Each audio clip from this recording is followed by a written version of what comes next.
Hi Earth Angels! Kamusta? Welcome back to Pinay Angel Tarot. This reading is a love message for no specific sign. This is for anyone, kahit ano man ang zodiac sign mo. General love reading, kaya maaaring mag-resonate o hindi. Pero pag nag-resonate, comment nyo para alam ko. Kamusta kayo guys? Comment present para alam kong nanonood kayo. Pasensya na kayo para sa mga subscribers na naghihintay sa mga daily love messages ko. I was out of town on vacation.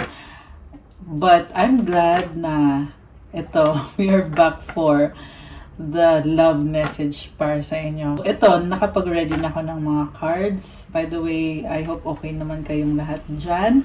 So we have here someone. Someone is hurting.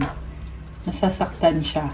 Pakita ko muna yung mga cards. We have this bugaboo, game over, depression, private relationship, putting on a show.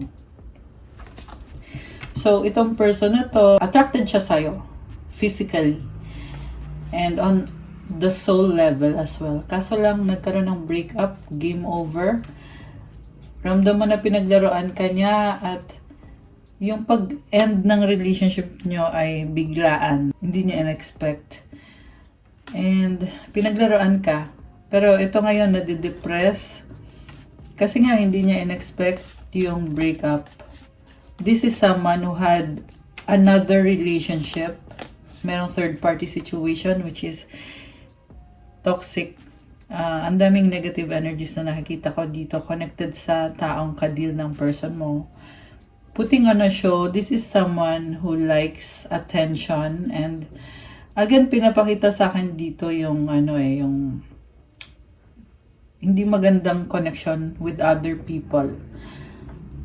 Also, nalulong sa bisyo tong person mo. So, ayan, mausok kasi. So, smoking, drinking, or kung anong klase ng addiction man to.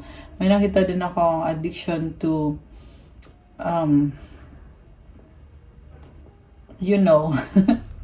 ayokong sabihin yung word eh. Pero, yeah. Meron siyang kadil na ibang tao behind your back. Sinaktan ka niya, pero nung nakipaghiwalay ka sa kanya, kasi nga nalaman mo yung ginagawa niya, siya ngayon yung nasasaktan at gusto ka pa rin niya. To make it short. Perspective. Ito naman yung mga next na cards. Confusion. Abandoned. Divine masculine. Oh my goodness. Obsession. Oh my gosh. So, it's very clear na obsessed sa'yo tong taong to. Nagkaroon ng pagbabago sa perspective niya or nagbago yung tingin niya sa sitwasyon. Nagkamali talaga siya kung bakit kanya naloko or niloko. Nalilito siya ng mga time na yun eh. Confusion. Abandoned. Iniwanan ka niya. Pero ngayon na nakipaghiwalay ka sa taong to, na-obsess siya sa'yo lalo. Okay. Matinding realization, awakening. Ramdam niya yung pag-iwan mo sa kanya eh, abandoned. Okay. So, divine masculine, definitely mahal ka niya, young masculine energy. Gusto niya pa rin ayusin to. This person wants to take action. And nakikita ko yung purity ng intentions niya. Yung intensity, andito rin. Sobrang intense. Ayan, tingnan mo naman, may pa-heart pa oh. Pero game over na eh, nag-crack na yung heart. So, iniiyakan ka ng taong to, hindi siya mapakali. Ayan, malungkot. At, actually, positive yung unang card na to oh. Perspective, better off, happiness, clear headspace. Natataulan siya. So, meron talagang fog na naalis or negativity na naalis. Okay. So, check natin from the tarot, guys. Alam mo, wala akong masabi. So far, very clear yung mga cards dito. Sinasabi na gusto ka pa rin ng taong to. Kung ikaw naka-move on na or nagmo-move on na, siya in love pa rin sa'yo, obsessed sa'yo. Okay? Also, nakita ko takot siya eh. Takot siya na harapin yung katotohanan.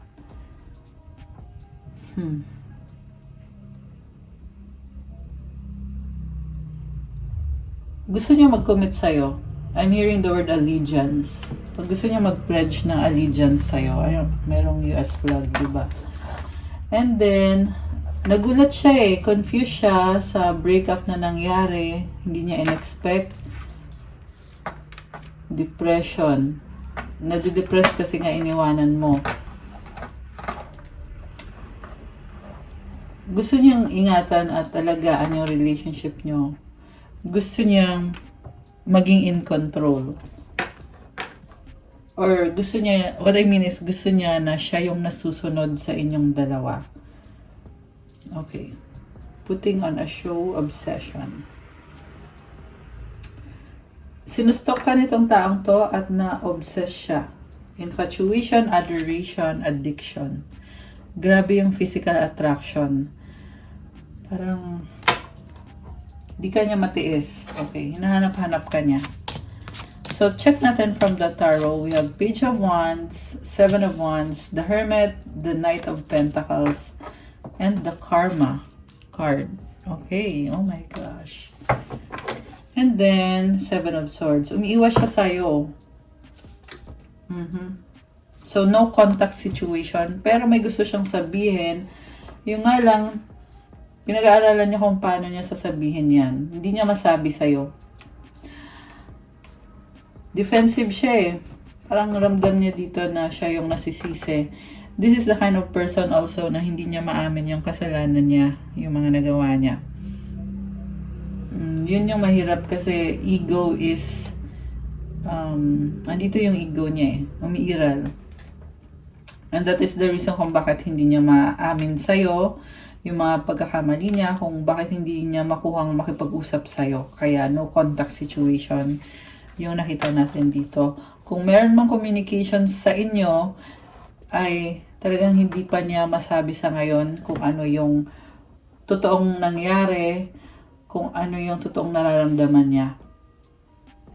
And, ayan, saan siya na may paputok. Okay.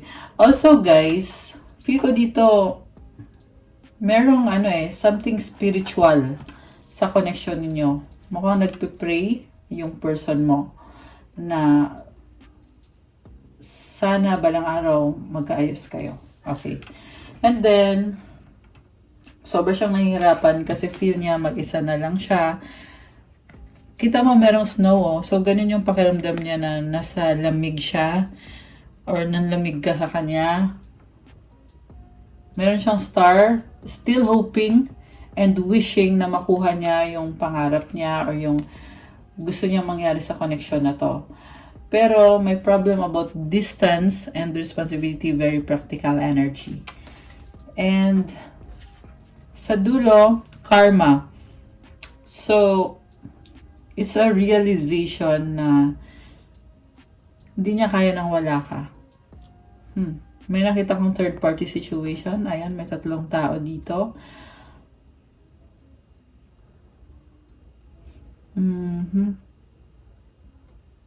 Problematic yung situation niya.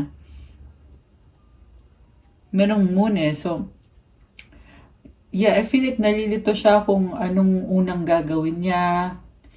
So, dahil sa kalituhan niya, nagiging another problem na naman yon. Okay, may nakita din ako dito na parang gusto niya makipag-ayos sa'yo, pero once na naging okay kayo, another problem na naman. Yun yung iniisip niya, which is very negative, 'di ba? So, yun yung nag-hold back sa kanya. So, sabi ko nga kanina, nasa toxic situation yung person mo, kaya toxic din yung naiisip niya. Negative din. And I feel like hindi niya na-realize na the way siya mag-isip is may influence ng ibang tao. Kaya nagiging negative. And gusto niyang magkaayos kayo, pero at the same time, may nakita ko dito na parang may kailangan pa siyang ayusin eh. May kailangan siyang ayusin. Ayan, dumaan yung balot. Okay. And yun na nga, medyo magulo yung isip niya. Okay. So, let me fix this muna. Kasi, gusto kong mag-shuffle ulit ng mga cards para sa inyo, guys. Tingnan natin ano bang intention sa'yo nitong person na to. Okay, intentions ni person masculine. Si masculine yung tinitingnan natin. Una sa lahat, mahal ka niya. Okay? Nahirapan lang mag-express ng emosyon itong taong to.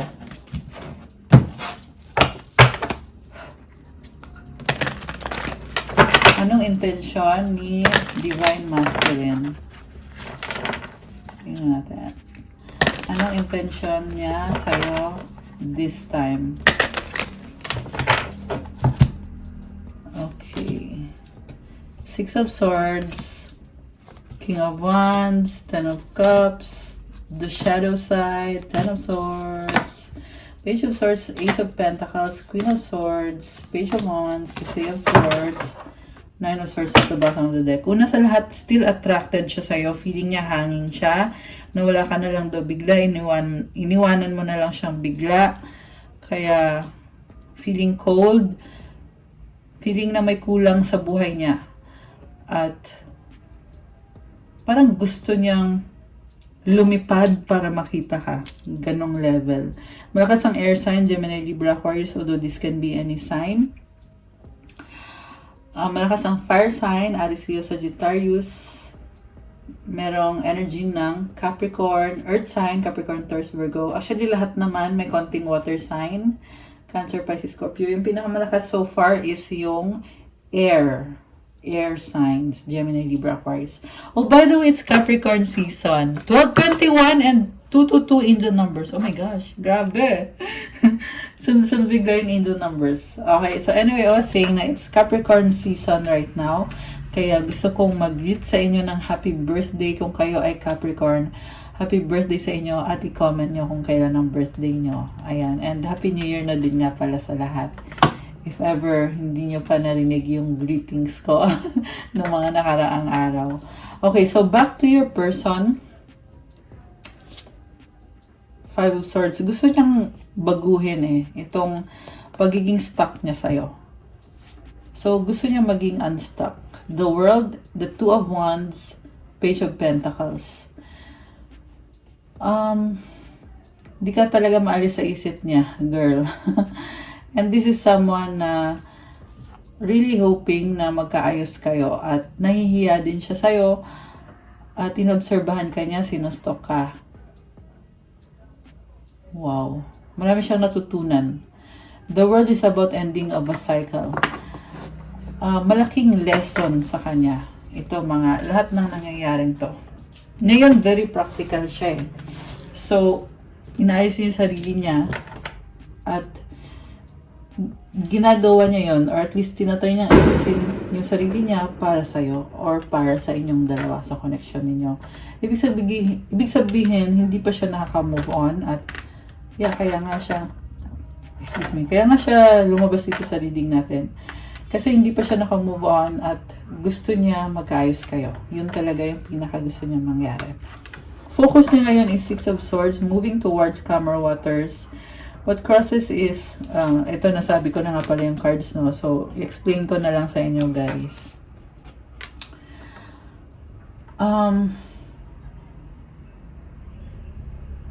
Alam mo, dinidistract niya yung sarili niya eh. Bakit kaya?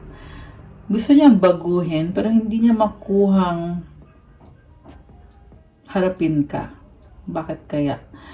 And then, at the same time, na-attract siya sa'yo, physically, gusto ka niya talaga, bet na bet ka niya. Type ka niya, ayun. Gusto ka niya. Ayun. And marami ding humahanga sa kanya, pero ikaw yung gusto niya. So, oh my gosh, natukso siya eh. Natukso itong person na to. Naghahanap ng atensyon at may nagbigay ng atensyon sa kanya at yun yung pinatulan niya. So, this is really someone who cheated on you na akala niya hindi mo matutuklasan pero si Divine Feminine ka, kaya syempre alam mo. Kahit ayaw mong alamin pero natuklasan mo dahil sa intuition mo or dahil may mga signs, kung ano man yan, kung paanong paraan mo natuklasan, pero hindi ka niya maloloko eh. Syempre kahit i-deny niya yan, kung alam mo na, di ba? Tsaka malamang walang aamin talaga. Pero itong ginagawa ng person mo is iwas na lang ng iwas. Kumbaga, when it comes to confrontation, iniiwasan niya eh. Para lang talaga i-prove na malinis yung konsensya niya, wala siyang ginagawang masama. Yun yung nakikita ko sa person mo. This is very playful. Kita mo yung smile niya dito. So alam niya yung mga ginagawa niya. And for a while, akala niya makakawala siya or akala niya he can get away with it. Pero turns out na hindi. Hindi pinalampas ni universe yung mga ginawa niyang panloloko. Nagkaroon siya ng addiction doon sa mga bisyo niya, sa third party niya. This is someone who made him really crazy with the bad habits, yung mga ginagawa niya. Ayoko na i-detalye, pero yung mga ginawa niya dito is very disgusting, sobrang ew, sobrang ganon. And syempre, hindi niya nare-realize nung ginagawa niya yan kasi ginusto niya nung time na yon or nag-enjoy siya. Okay? Pero yung mga scenario dito is talagang outside of the box. Kakaiba. So, may mga fetishes. And parang nung time na ginagawa niya yon, parang hindi siya makontento. Ganon kalala. And I feel like nire-reveal ngayon, kaya lumabas to sa reading natin, nire-reveal yung mga negative na pattern, negative habits, bad habits. Kasi ikaw yung tutulong sa kanya na mag-heal. Okay? Or siguro nga nagkaroon na ng confrontation dito about sa mga ginawa niya and nakikita niya yung mga ginawa niyang panloloko at nakaka-trigger, pero at the same time, it's helping him to heal himself. Okay, hindi madali. May influence yung family or friends. Okay, may mga energy ng mga bata dito. And sinasabi din dito, ito yung gusto niyang magkaroon kayo eh. Yung masaya at kontentong buhay. Happiness, future, life together, your own family, your own children, mayroong bahay. Okay. So, tinalikuran niya lahat ng pangarap niya sa inyo. Tapos ngayon, ito gusto niyang bumalik. Page of Swords, curiosity. This is someone na hindi niya masyadong pinag-iisipan yung mga ginagawa niya. Gagawin muna niya, tapos pag nagawa na niya, saka pa lang niya pag-iisipan. Actually, kung hindi mo natuklasan lahat, hindi rin niya pag-iisipan kasi tingin niya, normal lang yung ginagawa niya. So, ganun kalala. And alam ko na intense yung reading ngayon. Hindi ko rin in-expect. Pero, ayan. Ito, intense, super. And then, ito ngayon, tindi ng pagsisisi niya. Alam niya na dadating yung panahon na ma-feel niya na nawala ka, sinayang niya lahat. Okay, actually ngayon alam na niya eh. Pero alam niya na it can get worse. Lalo pag tumagal na wala na talaga or totally mawala na talaga yung connection nyo. Actually, nawala na pero kaya siya nagsastruggle lalo kasi ito na nga, feeling niya naiwanan siya mag-isa at gusto ka pa rin niya. Supportive energy is Ace of Pentacles. New beginning, yan yung gusto niya. Offer, level up, stability, upgrade. What yung energy mo pala towards him is Queen of Swords. So nag-iba ka na at kung nagkakaproblema kayo dati, pwede kanyang suyuin. Ngayon, walang pagsusuyong mangyayari kasi ikaw ay, kumbaga foul na kasi yung ginawa niya di ba? Pwede kayong mag-argue sa mga maliliit na bagay, pero when it comes to yung loyalty, faithfulness, yung pambababae, kumbaga non-negotiable yon. Ganun yung tingin niya sa'yo. Alam niya na he cannot negotiate with you sa mga ginawa niya. Yeah, unless kung talagang papanindigan niya yung connection ninyo. So far, sa totoo lang sa nakita ko, walang pagbabalik ang mangyayari. Pero tingnan natin muna guys Gusto niya, oo. Pero hindi ko nakikita dito. Siguro dahil more on isip lang na isip tong person na to at wala naman ako nakikita ang actual na gagawin niya. So, initial energy is Page of Wands, communication. Malungkot siya dito and also gusto niya parang wala lang nangyari. Or feeling niya communication yung problem. Meron din something dito na parang gusto niya na ibalik yung connection nyo na parang wala lang nangyari, patawarin mo siya, ganon. And then meron din dito na parang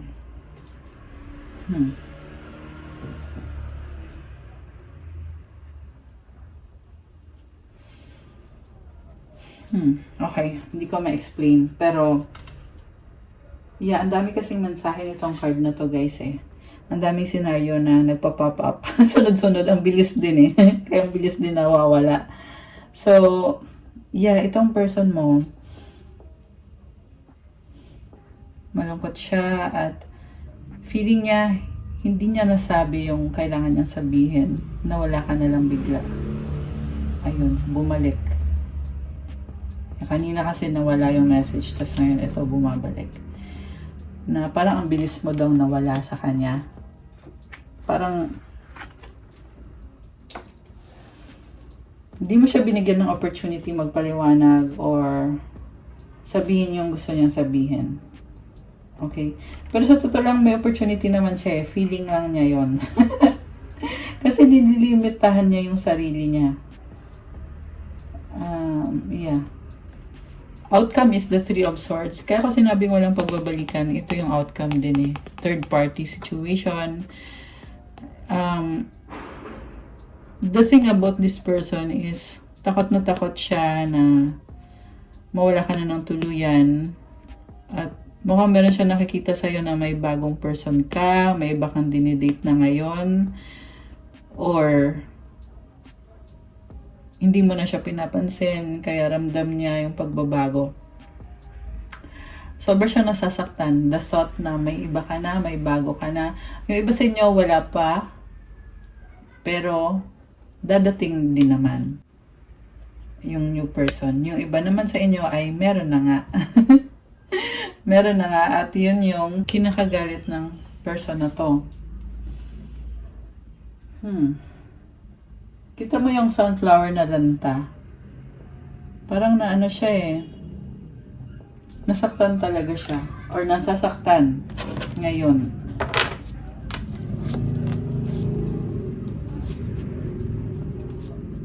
May problem siya sa finances. So, iniisip niya dito na kung sana wala siyang problema sa finances, sana na-pursue ka na niya. Pero nakita ko kasi parang nagdadahilan lang siya Kasi kung gusto mo naman talaga, yeah, you wouldn't have barriers or you wouldn't hindi ka magdadahilan. Ayun, tinagalog na lang. Isa pa parang hindi mo na daw siya tatanggapin. Kaya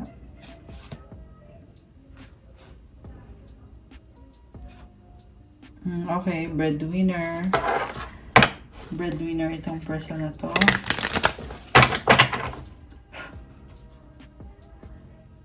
Okay. Ace of Cups sa bottom of the deck and the Tower. The Death card. So, nagkaroon kayo ng new beginning. Pero, for some reason, hindi natuloy. Temperance. So, ngayon nag-iisip siya, paano ko ba itutuloy yung new beginning with you? Okay. Transformation. Nag-transform siya. The High Priestess. Okay. Nakikita ka niya as someone na malakas ang intuition mo. Healer. Oh my gosh. Grabe. So, ang nakita ko sa'yo is tinalikuran mo siya eh. Nag-heal ka and you are having enlightenment. Nagkakaroon ka ng realization na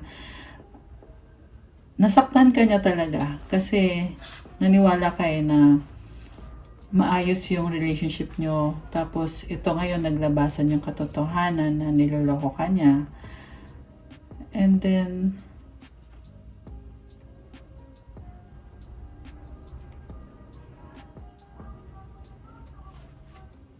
okay, grabe, intense ah. Sobrang intense yung reading natin ngayon. So, ito still waiting siya, hoping na maayos yung relationship niya. So, okay. Anong magiging outcome? Anong magiging outcome? Eight of Cups, Page of Pentacles, Four of Wands. Tumalikod siya. Okay, tinalikuran ka niya kasi may responsibilidad siya. Merong third party situation dito. Okay. Sa past na to eh. Yung iba sa inyo guys, merong energy ng bata. May anak siya or nagkaroon siya ng anak sa iba. Okay. Eight of Wands. So ngayon, communication, mabilis na communication, travel, Wheel of the Year, High Priest, King of Cups, the Moon. Gusto niya magkaayos kayo. Two of Pentacles. Kasi mahal ka pa rin niya at ginagamit niya yung intuition niya ngayon. Pinapakiramdaman ka niya. Minamanifest ka niya. Wow. Grabe. Alam mo, ang laki ng pagbabago dito sa person na to sa nakikita ko. At yung pagbabago dito is papunta na dun sa seryosong commitment. Wheel of the Year and the High Priest. So, ayan, parang celebration ng New Year yung lumabas dito eh. Also, soulmate or twin flame connection, star healing, mabilis na communication or travel. So, yeah, alam ko kanina sinabi ko na hindi kayo magkakaayos. Pero ngayon lumalabas kasi dito na gusto niya ng seryoso na relationship with you. So, siguro it's up to you na lang. Kasi kung gusto niya yon, syempre magdidesisyon kayo pareho. Hindi naman pwedeng siya yung magdesisyon para sa'yo, di ba? Kung gusto niya magseryoso, dapat sabihin niya sa'yo. Okay, at pag sinabi niya sa'yo, edi, syempre magde-decide ka rin kung gusto mo rin ba yon or kung ayaw mo. Kung bibigyan mo ba siya ng chance. Okay. Kasi girl, hindi niya kaya. Hindi niya kaya na wala ka. Journal, the stars, lilies, mice. Okay, may mga ibang tao lang talaga dito na nakaka-affect with the way siya mag-desisyon. The ring and the locket.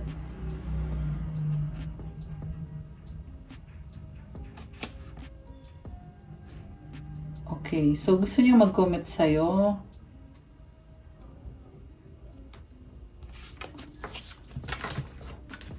So may gusto siyang, oh, okay. Wow.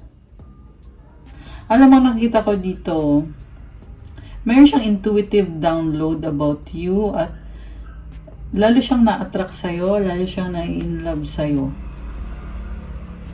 Lagi ka nasa isip at nasa mga fantasies ka nitong taong to. Ayun, oh, the star, lilies, attraction to eh.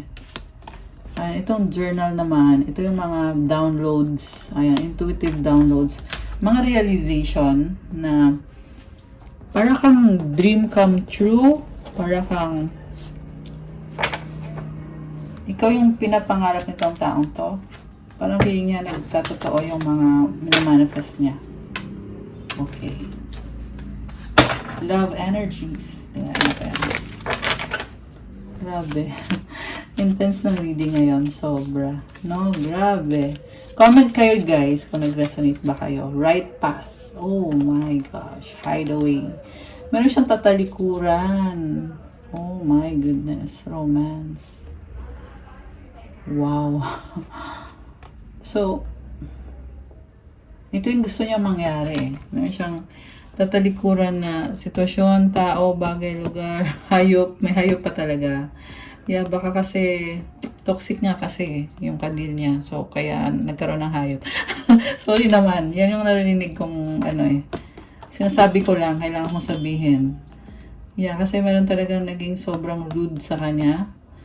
At tatalikuran niya or tinalikuran na niya. And then, hideaway romance.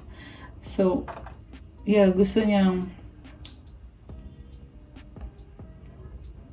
humiwalay at gusto niyang magpunta sa'yo or gusto niyang kayo yung magkakatuluyan. Romantic surprises are on the horizon. Be open to them. Ayan guys. So, yeah, merong possibility pero huwag kayong umasa. Hindi sa lahat magre-resonate. Okay? Pero kung resonate sa inyo, comment kayo dyan guys. Thank you so much. Okay, angel numbers connected to this person. And angel numbers connected sa'yo. Tingnan natin. Sa person mo, okay, yung sa'yo muna. Sa'yo, wow, 111 destiny. Follow what you feel. Listen as your intuition helps to guide you what you are manifesting. The inner whispers are helping you to create all that you desire. Listen, lean in, and follow your soul. Alam mo, ito yung sinasabi ko kanina na ikaw yung magdidesisyon eh. So, yung iba sa inyo ay you are being called to reconnect with this person. Okay? Yung iba naman ay kabaliktaran. You're being called to end the connection.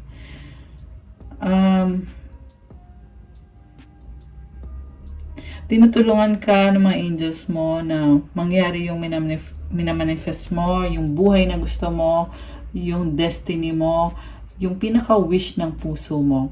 Affirmation, life is always happening for me. I am allowing myself to lean in to what feels good. Prioritize mo yung sarili mo. Ayan yung angel message for you. Follow what you feel. Listen as your intuition helps to guide you to what you are manifesting. Yung person mo naman, 555 change. Oh my gosh. Guys, grabe oh. Ikaw, 111, yung beginning to actually. Ito naman, change.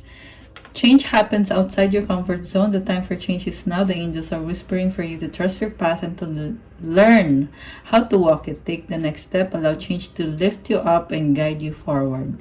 So, ito na nga kasi gusto nga niya ng pagbabago. Pagod na siya, sick and tired of being alone, being without you, sick and tired of feeling lonely, feeling sad. Also, gusto ko lang niya makasama talaga. Okay?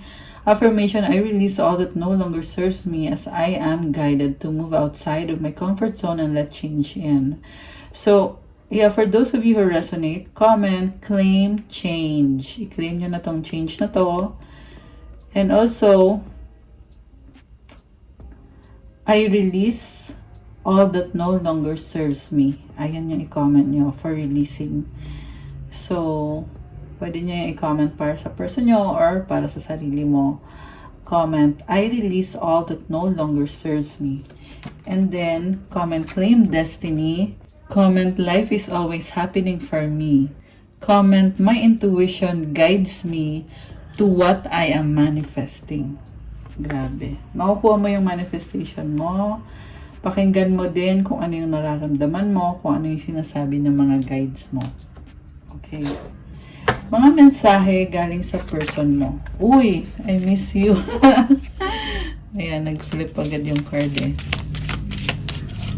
Mga mensahe, I need more time. Let's forget the past. I need you to make the first move. Uy, tumalon na. You are my peace. Alam mo, hindi siya mapakali kasi reverse lumabas eh. My pride or ego took control of me. Ayan na nga, my pride. I need your time and commitment. So that's all for our love message for today, guys. Thank you for watching. Please like, comment, subscribe, and hit the notification bell. Nga pala, I know na may mga naghihintay dito dun sa paraffle ko nung nakaraang linggo. Yung crystals giveaway. So, hindi ko muna a-announce ngayon. Sa susunod na love message ko na i-announce yung mga winner. At yung pamimigay ko is tigi-isang bracelet. Yung isa ay rose quartz. Yung isa naman, ay yung dalawa, depende kung anong feel ko na kailangan yung crystal or yung energy na kailangan ninyo. So, stand by, abangan nyo yung pag-announce ko ng mga winners ng crystal giveaway natin ng mga nakaraan. Thank you nga pala sa mga nag-comment at sumali sa crystals giveaway. At kung gusto nyo na another bulol. Kung gusto niyo na another crystals giveaway, you can comment down below hashtag another crystals giveaway. Kung mga aabot ng mga 100 comments, magpapag-giveaway ako ulit. 100. Konti lang yung 100 ah. Hindi, syempre marami yon. Pero, ayun, comment nyo dyan guys. Kasi, parang gusto ko pa ulit mag-share pa or maggawa ulit ng another crystals giveaway. Soon. Ayan. Soon to be announced later. Kung kailangan nyo ng gabay, you can book a private reading. Message lang kayo sa Viber or sa WhatsApp para mas mabilis. Nasa description box lahat ng details. Check out my Instagram if you want to start your crystals journey. May mga crystals, marami at iba-iba. Lahat po ay merong kasama ng prayers and special mantras. Included na kapag bibili kayo ng crystals. And mind you, itong mga crystals na to ay very beautiful ng energy. Kasi talagang inaalagaan ko at punong-puno ng mga prayers at nilalagyan ko din ng specific intention para sa inyo. Ayan. So, anyway, thank you. I love you guys. Have a good night. God bless you all. Stay safe. I'll see you again soon. God bless po and stay safe. Love you guys. Bye!